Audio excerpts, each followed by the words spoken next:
முதல் வாசகம். என் உள்ளம் உன் பக்கம் திரும்பியுள்ளது. இறைவாக்கினர் ஓசேயா நூலிலிருந்து வாசகம். 11:1-3 வரை 8-9. ஆண்டவர் கூறியது: இஸ்ரவேல் குழந்தையாய் இருந்தபோது அவன் மேல் அன்பு கூர்ந்தேன். எகிப்திலிருந்து என் மகனை அழைத்து வந்தேன்.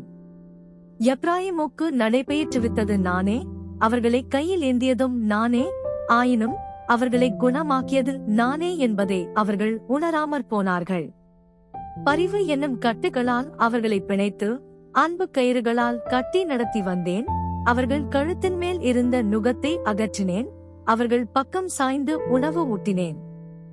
என் உள்ளம் அதை வெறுத்து ஒதுக்குகின்றது. என் இரக்கம் பொங்கி வழிகின்றது. என் சீற்றத்தின் கனலை கொட்ட மாட்டேன். எப்ராயிமை அழிக்க திரும்பி வரமாட்டேன். நான் இறைவன், வெறும் மனிதரல்ல. நானே உங்கள் நடுவிலிருக்கும் தூயவர். ஆதலால் நான் நகர்க்கு எதிராக வரமாட்டேன். ஆண்டவரின் அருள்வாக்கு. இறைவனுக்கு நன்றி. இரண்டாம் வாசகம். அறிவுக்கு எட்டாத இந்த அன்பை அறிந்து கொள்ளும் ஆற்றல் பெறுவீர்களாக. திருத்தூதர் பவுல் எபேசியருக்கு எழுதிய திருமுகத்திலிருந்து வாசகம். 3:8-12 வரை, 14-19 வரை. சகோதரர் சகோதரிகளே, கிறிஸ்துவின் அளவற்ற செல்வத்தை பற்றிய நற்செய்தியை பிற இனத்தாருக்கு அறிவிக்கவும், எல்லாவற்றையும் படைத்த கடவுளுக்குள் ஊழி காலமாக மறைந்திருந்த இந்த மறைபொருளின் திட்டம் இன்னதென யாவருக்கும் தெளிவுபடுத்தவும், இறைமக்கள் அனைவருள்ளும் மிகவும் கடையவனாகிய எனக்கு இந்த அருள் வழங்கப்பட்டுள்ளது. அதன் மூலம் பலவகையில் விளங்கும் கடவுளின் ஞானத்தை ஆட்சி புரிவோர், வான்வெளியில் அதிகாரம் செலுத்துவோர் ஆகியோருக்கு இப்போது திருச்சபை வழியாக வெளிப்படுத்த முடிகிறது. இவ்வாறு கடவுள் ஊழி காலமாக கொண்டிருந்த திட்டத்தை நம் ஆண்டவர் இயேசு கிறிஸ்து வழியாய் நிறைவேற்றினார். கிறிஸ்துவின் மீது நாம் கொண்டுள்ள நம்பிக்கையின் வழியாக கடவுளை உறுதியான நம்பிக்கையோடு அணுகும் உரிமையும் துணிவும் நமக்கு கிடைத்துள்ளது. இதன் காரணமாக விண்ணுலகிலும் மண்ணுலகிலும் உள்ள ஒவ்வொரு குடும்பமும் உண்மையிலேயே குடும்பமாய் விளங்குவதற்கு காரணமாய் இருக்கிற தந்தையிடம் நான் மண்டியிட்டு வேண்டுகிறேன். அவருடைய அளவற்ற மாட்சிக்கேற்ப உங்கள் உள்ளத்திற்கு வல்லமையும் ஆற்றலும் தம் தூய ஆவி வழியாக தந்தருளுவாராக. நம்பிக்கையின் வழியாக கிறிஸ்து உங்கள் உள்ளங்களில் குடிகொள்வாராக. அன்பே உங்கள் வாழ்வுக்கு ஆணிவேரும் அடித்தளமுமாய் அமைவதாக.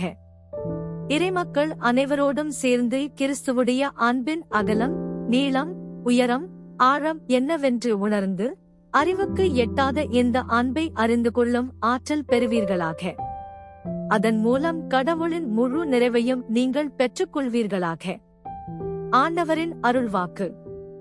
இறைவனுக்கு நன்றி. நற்செய்தி வாசகம். இயேசுவின் விலாவை ஈட்டியால் குத்தினார். உடனே இரத்தமும் தண்ணீரும் வடிந்தன. யோவான் எழுதிய தூய நற்செய்தியிலிருந்து வாசகம். 19:31-37 வரை. அன்று பாஸ்கா விழாவுக்கு ஏற்பாடு செய்யும் நாள். அடுத்த நாள் ஓய்வு நாளாகவும் பெருநாளாகவும் இருந்தது. எனவே அன்று சிலுவையில் உடல்கள் தொங்கலாகா என்பதற்காக கால்களை முறித்து சடலங்களை எடுத்துவிடுமாறு யூதர்கள் பிலாத்திடம் கேட்டுக்கொண்டார்கள். ஆகவே படைவீரர் வந்து இயேசுவோடு சிலுவையில் அறையப்பட்டிருந்தவருள் ஒருவனுடைய கால்களை முதலில் முறித்தார்கள். பின்னர் மற்றவனுடைய கால்களையும் முறித்தார்கள். பின்பு அவர்கள் இயேசுவிடம் வந்தார்கள். அவர் ஏற்கனவே இறந்து போயிருந்ததைக் கண்டு அவருடைய கால்களை முறிக்கவில்லை. ஆனால் படைவீரருள் ஒருவர் இயேசுவின் விலாவை ஈட்டியால் குத்தினார். உடனே இரத்தமும் தண்ணீரும் வடிந்தன.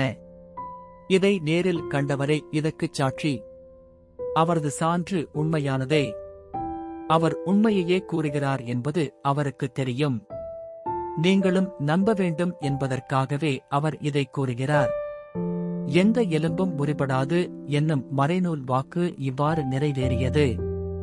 மேலும் தாங்கள் ஊடுருவ குத்தியவரை உற்று நோக்குவார்கள் என்றும் மறைநூல் கூறுகிறது. ஆண்டவரின் அருள்வாக்கு. கிறிஸ்துவே உமக்கு புகழ்.